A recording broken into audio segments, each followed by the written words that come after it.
हरे कृष्ण। ये जो यमुना नदी है ये ब्रजभूमि में प्रवाहित हो रही है।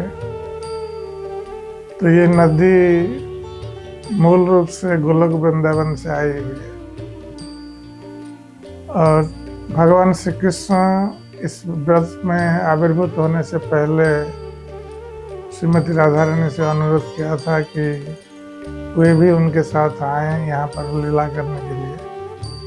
तो श्रीमती राधा रानी ने कहा था कि जहाँ गोवर्धन नहीं है और यमुना नहीं है मैं वहाँ नहीं जा सकती। तो भगवान राधा रानी की इच्छा को पूर्ण करने के लिए इस गोवर्धन पर्वत, जिसका नाम सतसंग है गोलोक वृंदावन में, तो गोवर्धन पर्वत प्रकट हुए और यमुना नदी भी वहाँ से ब्रज में प्रकट हुई।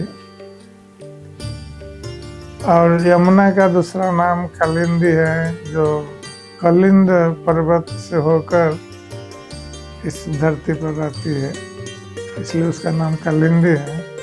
और भगवान कृष्ण ने इस यमुना नदी में बहुत सारी क्रीड़ाएं की हैं और विशेष रूप से गोपियों के साथ जल विहार किया है। और भगवान श्री कृष्ण यमुना के तट पर ग्वाल बालों के साथ जब गोचारण के लिए जाते थे तो यमुना के तट पर वृक्ष के नीचे बालू में बैठकर वहाँ क्रीड़ा करते थे और यमुना के तट पर भोजन भी करते थे। और इस प्रकार यमुना भगवान कृष्ण की लीलाओं के साक्षी है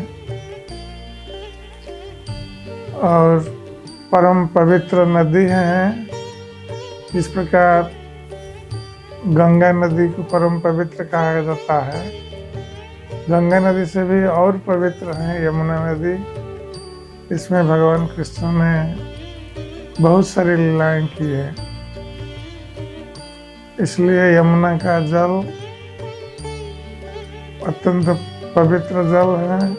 और उस जल के स्पर्श से, जल के आचमन से हम कृष्ण का स्मरण करते हैं और आचमन से हमारा शरीर पवित्र होता है।